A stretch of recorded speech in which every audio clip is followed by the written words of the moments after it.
H.C. Verma simple harmonic motion का numerical 30. All the surfaces shown in figure are frictionless. The mass of the car is capital M, that of the block is small m, and the spring has spring constant K.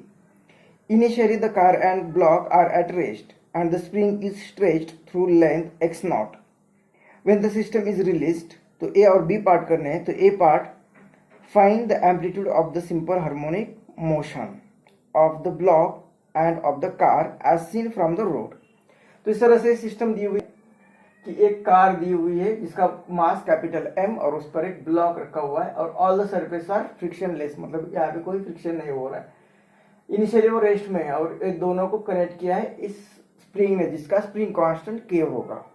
अब वो rest में रखे लेकिन spring में extension कर दिया है x not अब और रिलीज कर दिया, तो ये दोनों भी ब्लॉक्स मूव हो गए, ऑसिलेट होना स्टार्ट हो गए. अब उस केस में ऑसिलेशन हो रहा है तो उनका हर एक ब्लॉक का, मतलब ब्लॉक स्मॉल m और ब्लॉक कैपिटल M का हमें एम्पलीट्यूड फाइंड करना है. अब यहाँ पे कोई एक्सटर्नल फोर्स नहीं, मतलब यहाँ पे ये कंजर्व सिस्टम होगी, यहाँ पे एनर्जी कंजर्व रहेगी, मोमेंटम कंजर्व रहेगा, तो ये कंजर्व सिस्टम है. अब इस ब्लॉक और ये इसमें जो मोशन होगी यहाँ पे कोई फ्रिक्शन नहीं है. फ्रिक्शन नहीं होने के कारण सरफेस स्मूथ होने के कारण, जैसे कि दो इंडिपेंडेंट सरफेस है, मतलब ये एक दूसरे पर रखे भी है, तो यहाँ पे कोई फ्रिक्शन ना होने के कारण कोई किसी की मोशन को कम या ज्यादा नहीं कर सकता. इसलिए जैसे कि ये दो इंडिपेंडेंट है, मतलब यही फिगर को हम अलग तरीके से भी देख सकते हैं. तो इस तरह से इस सिस्टम को हम देख सकते हैं. अब ए मास और ए मास दोनों ए स्मूथ होने के कारण इंडिपेंडेंट है, तो इंडिपेंडेंट ले लिया. स्प्रिंग का एक end connected to the M, मतलब यहाँ पे, और दूसरा end connected to the capital M. तो इस तरह से इस सिंपल फॉर्म में इस सिस्टम को देख सकते हैं हम. अब इस स्प्रिंग को स्ट्रेच किया हुआ है एक्स नॉट से, मतलब इसे जितना स्ट्रेच नॉट किया और रिलीज करने के बाद ये इसके मेन पोजीशन के अबाउट ऑसिलेट होगा, और ये भी उसका जो मेन पोजीशन होगी उसके अबाउट ऑसिलेट होगा. तो इसका जो ऑसिलेशन होगा मेन पोजीशन से, जो कुछ सपोज x1 जा रहा है और ये सपोज x2 जा रहा है, तो दोनों का एक्सटेंशन मिलाकर ये स्ट्रिंग जो स्ट्रेच हो गई वो होगा, मतलब ये स्ट्रिंग को स्ट्रेच किया है x नॉट से, वो होगा is equal to x naught plus x2. तो ये इक्वेशन. अब दोनों की मोशन इस तरह से होगी कि इस सिस्टम का सेंटर ऑफ मास रेस्ट में रहेगा. अब जब वो सेंटर ऑफ मास रेस्ट में रहता है तो ये स्मॉल m हम इसे लिख सकते हैं x1 is equal to capital M और ये इसका x2. इक्वेशन किस तरह से लिखा ये हमने पढ़ा है centre of mass linear momentum और कोलिजन चैप्टर 9 में, तो वहाँ उस चैप्टर से हम इस इक्वेशन को ले रहे हैं. वैसे भी लिनियर मोमेंटम कंजर्व है तो हम लिखते हैं P1 इज इक्वल टू, मतलब mv is equal to capital M v1, ये v1 v2. तो v क्या होता है डिस्प्लेसमेंट अपॉन टाइम, तो दोनों टाइम सेम है, तो x अपॉन t और ये capital M x2 upon t, तो ये t कैंसल. तो इस इक्वेशन को समझ सकते हैं. तो ये इक्वेशन वहां से ले लिया. अभी x1 अगर हमें एम्पलीट्यूड फाइंड करना है, मतलब इस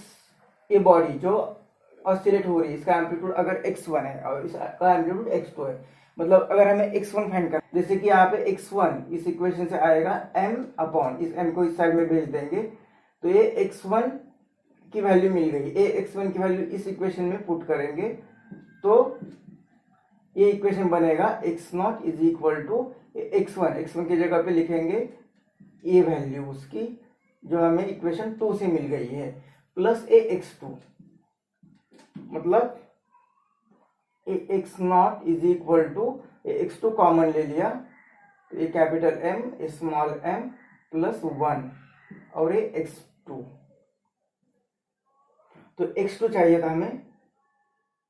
तो x2 आ जाएगा x2, ए इस साइड इसे लिखते x naught is equal to A m, ये capital M plus small m upon small m और ये x2. तो इस इक्वेशन से x2 मिल रहा है x2 इज इक्वल टू ये इस साइड में चला जाएगा, तो स्मॉल m अपॉन ये डिवाइड होगा m प्लस कैपिटल M और इंटू एक्स नॉट। तो ये आ गई x2 की वैल्यू। उसी तरह से x1 फाइंड करना है, तो x1 फाइंड करना है तो हम x2 की वैल्यू, यहाँ पे x2 की वैल्यू निकाल देंगे। मतलब x2 की वैल्यू क्या आएगी फ्रॉम इस इक्वेशन से, x2 is equal to m यहाँ पे डिवाइड होगा, तो small m upon capital M और ये x1। इस इक्वेशन से हम x2 लिख दिया। अब ये x2 की वैल्यू यहाँ पे पुट करेंगे फ्रॉम 1, तो इस इक्वेशन में ये वैल्यू पुट की तो x0 is equal to x1 plus x2 की वैल्यू यहाँ से पुट कर देंगे, तो ये small m upon capital M x1 को कॉमन ले लेते, तो ये बनेगा x1 ब्रैकेट में 1 plus small m upon capital M। तो ये यहाँ पे मल्टीप्लाई होगा, तो x0 is equal to x1 और ये m यहाँ पे मल्टीप्लाई हो रहा है, तो m अपॉन ए कैपिटल M। तो x1 की वैल्यू लिखनी है, तो x1 is equal to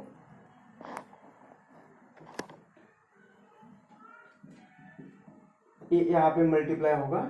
capital M ये small m plus capital M और a इंटू x0। तो इस तरह से ये एम्पलीट्यूड आ गया स्मॉल ब्लॉक m का और ये एम्पलीट्यूड आया कैपिटल M इस कार का। तो इस तरह से पार्ट A हो गया। बी पार्ट में हमें कहा है कि find the time periods of the two simple harmonic motions. तो यहाँ पे टाइम पीरियड फाइंड करना है। टाइम पीरियड क्या होता है, टाइम पीरियड का अब हम ये टाइम पीरियड 3 अलग अलग मेथड से देखेंगे कि किस तरह से टाइम पीरियड फाइंड किया जाता है। तो टाइम पीरियड का फॉर्मूला होता है t is equal to 2 pi under root उस सिस्टम का मास अपॉन स्प्रिंग कांस्टेंट। अब यहाँ पे मास एक ब्लॉक नहीं है, तो यहाँ पे 2 अलग अलग तरह के मास दिए हुए हैं। तो 2 अलग अलग तरह के मास दिए, तो ये जो होगा यहाँ पे इस सिस्टम का मास मतलब रेड्यूस्ड मास, और ये रेड्यूस्ड मास कितना होता है, तो ये m capital M upon m plus capital M। तो ये किस तरह से आता है, रेड्यूस्ड मास 1 upon m plus 1 upon capital M। इसे सिंप्लीफाई करने के बाद ए रिड्यूस्ड मास आ जाता है। तो ये वैल्यू यहाँ पे पुट करेंगे, तो t is equal to 2 pi under root ये म्यू की value small m capital M divided by small m plus capital M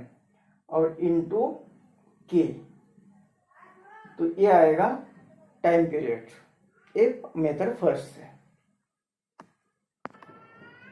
तो इसके पहले हमने कुछ न्यूमेरिकल्स मतलब टाइम पीरियड फाइंड करने के लिए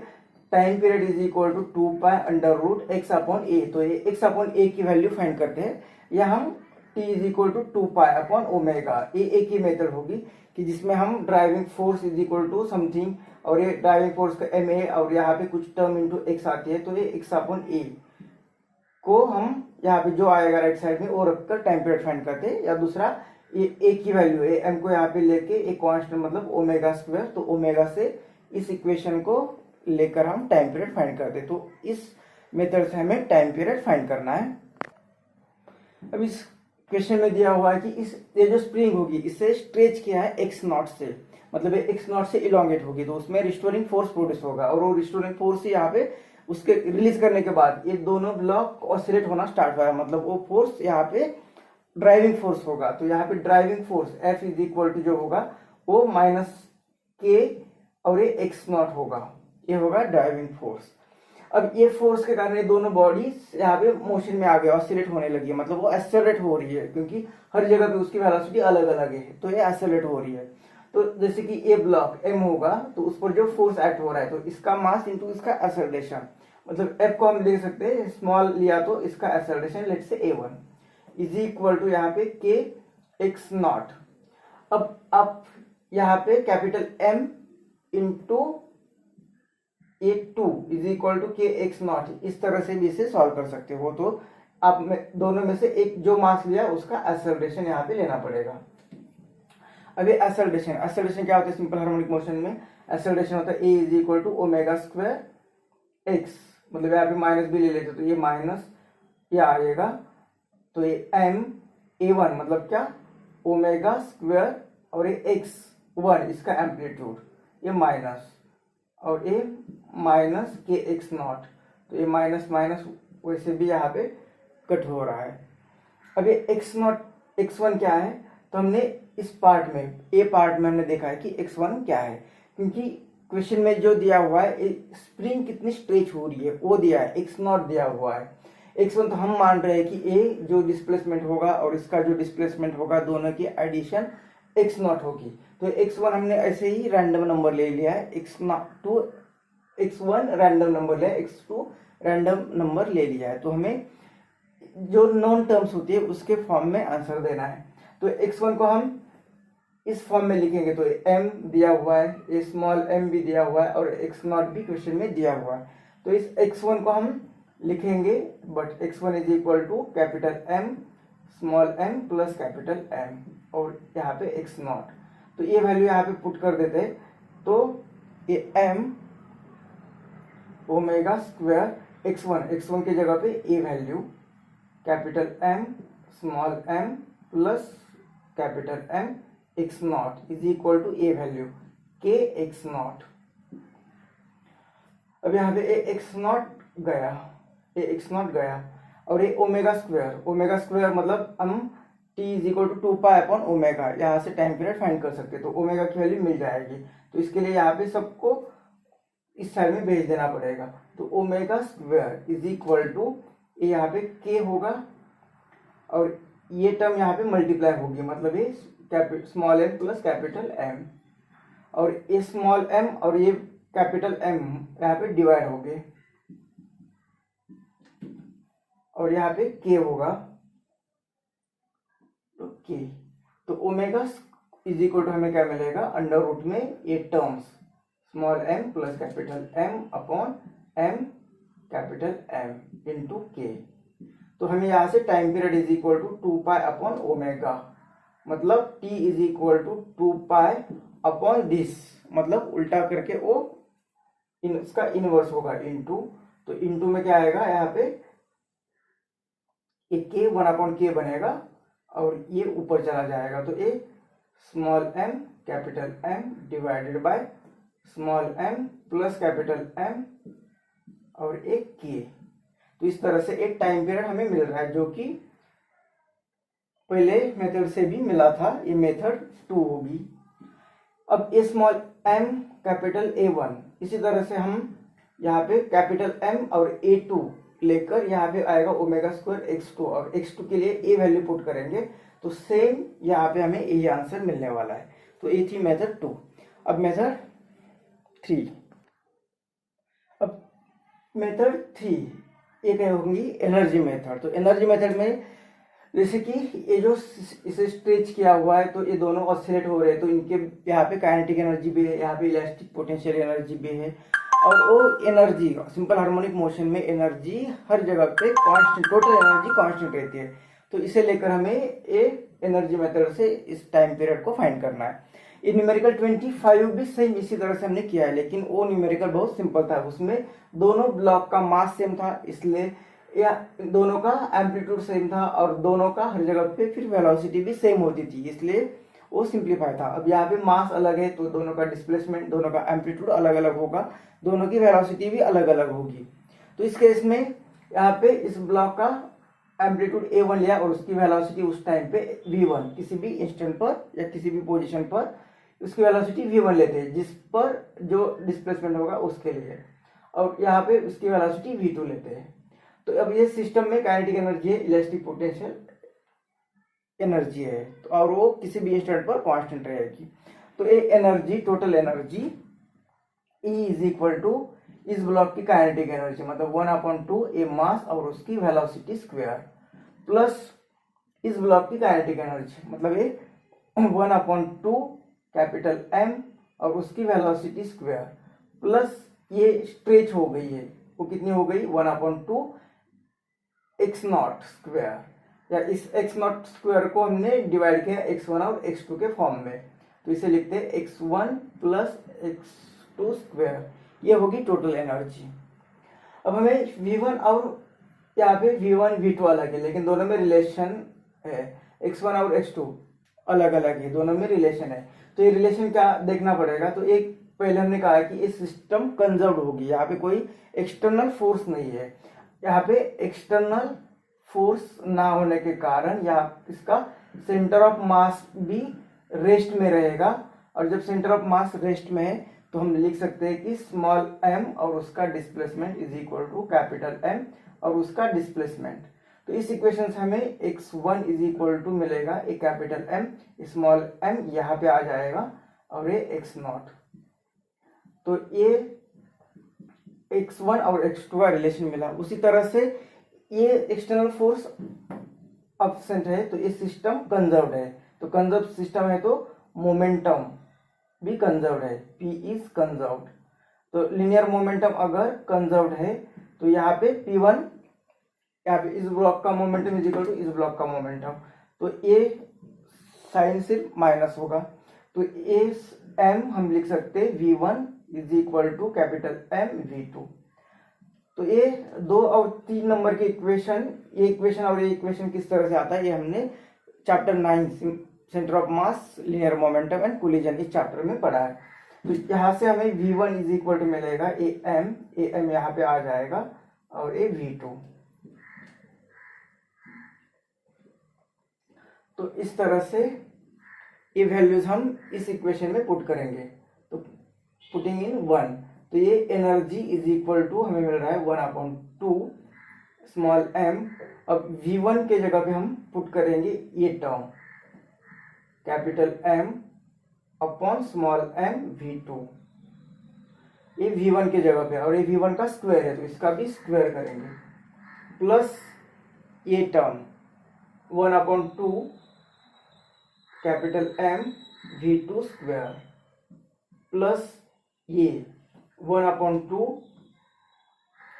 x1 प्लस x2। अब ये x1 की वैल्यू ए पुट करेंगे m upon small m x2 और प्लस ए वाला x2, अब इसका स्क्वायर। तो इस तरह से इसे सिंप्लीफाई करेंगे तो ये total energy E is equal to 1/2 और ए कैपिटल M उसका स्क्वायर, स्मॉल m उसका भी स्क्वायर, लेकिन ए m के साथ एक m कट होगा, और ए V2 का स्क्वायर प्लस 1/2 कैपिटल M ए V2 का स्क्वायर, प्लस यहाँ पे 1/2 और ये x2, ये ब्रैकेट सॉल्व करते तो ये m इधर आएगा, तो ये small m plus capital M upon small m, और ये x2 को बाहर ले लेते हैं और दोनों का भी स्क्वायर यहाँ पे रहेगा, दोनों का भी स्क्वायर रहेगा। अब ये कांस्टेंट टर्म होगी तो हर जगह पे 1/2 कॉमन ले लिया और यहाँ पे जाके 1/2 ने डिवाइड किया, मतलब 2 ने मल्टीप्लाई किया, तो ये कांस्टेंट एनर्जी कांस्टेंट ही रहेगी, मतलब ये कांस्टेंट ही रहेगा। उसी तरह से यहाँ से पहले तो पूरा कॉमन ले लेंगे टर्म, तो क्या क्या कॉमन आ रहा है, V2 कॉमन आ रहा है तो ये पूरा पहले कॉमन ले लेते, और ये m 1/2 कॉमन ले लिया, एक कैपिटल M कॉमन ले लिया, V2 स्क्वायर कॉमन ले लिया, तो यहाँ पे रहा capital M upon small m, और यहाँ पे प्लस 1, ये 1/2, यहाँ पे भी m plus capital M upon small m, इसका स्क्वायर x2 का स्क्वायर। अब इसे m यहाँ पे मल्टीप्लाई होगा और डिवाइडेड बाय m, मतलब ये टर्म आएगी m plus m divided by small m। अब ये 1/2 और ये 1/2 दोनों भी यहाँ पे लेके जाएंगे तो ये कांस्टेंट आएगा, ये टर्म ए ब्रैकेट और वहाँ का एक ब्रैकेट कॉमन ले लिया, ये पूरा कांस्टेंट है, यहाँ पे जाएंगे तो ये भी कांस्टेंट ही रहेगा। तो ये कांस्टेंट मतलब एनर्जी इज इक्वल टू जो बची हुई टर्म ए कैपिटल एम, ए V2 स्क्वायर प्लस यहाँ पे क्या रहा, स्मॉल m, कैपिटल M, ए स्मॉल m और यहाँ पे x2 का स्क्वायर, इतना रहा। अब यहाँ पे हम डिफरेंशिएट करेंगे,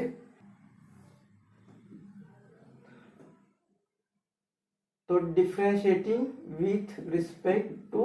टाइम,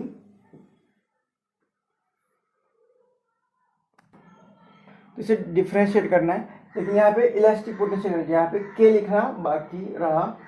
के हर जगह पे यहाँ पे के लिखना बाकी रहा, यहाँ पे के लिखना बाकी रहा। तो अब डिफरेंशिएट करते हैं, तो डिफरेंशिएट m कांस्टेंट है, ये पहले कांस्टेंट एनर्जी, तो कांस्टेंट एनर्जी का इसका डिफरेंशिएशन 0 आ जाएगा। अब a कैपिटल M, इसका डेरिवेटिव 2v2 और फिर वेलोसिटी का डिफरेंशिएशन, मतलब ये आएगा dv2 अपॉन dt प्लस एक के कांस्टेंट, ये ब्रैकेट कांस्टेंट और ये x2 स्क्वायर का डिफरेंशिएशन, मतलब ये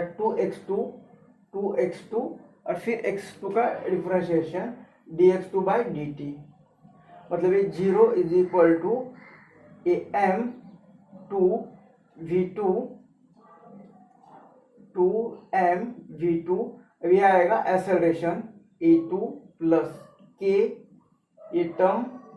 m plus capital M upon small m 2x2 और ये टर्म आएगी v2। तो यहाँ पे 2 को कॉमन ले लिया और यहाँ पे मल्टीप्लाई कर डिवाइड कर दिया, तो 0 आएगा। ये v2 ले लिया और ये v2 भी ले लिया, दोनों को कॉमन ले लिया और यहाँ पे डिवाइड कर दिया, तो ये फाइनल इक्वेशन क्या आएगा, 0 is equal to am a2 plus k x2 और यहाँ पे small m plus capital M upon m। इसे इस साइड में ले लेते, तो ये आएगा ma2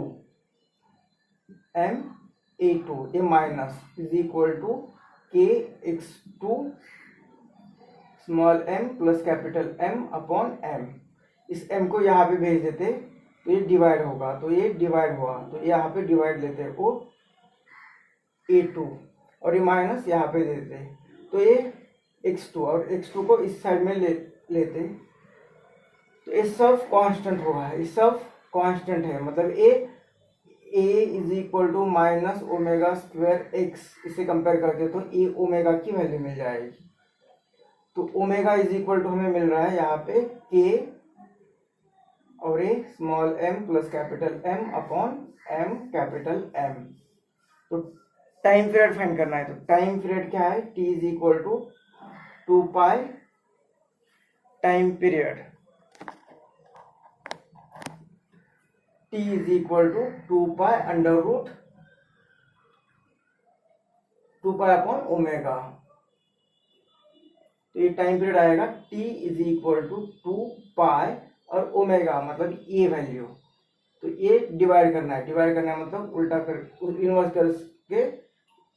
उसे इनवर्स करके मल्टीप्लाई करना है, तो ये आएगा m capital M divided bye k और ये m प्लस कैपिटल M,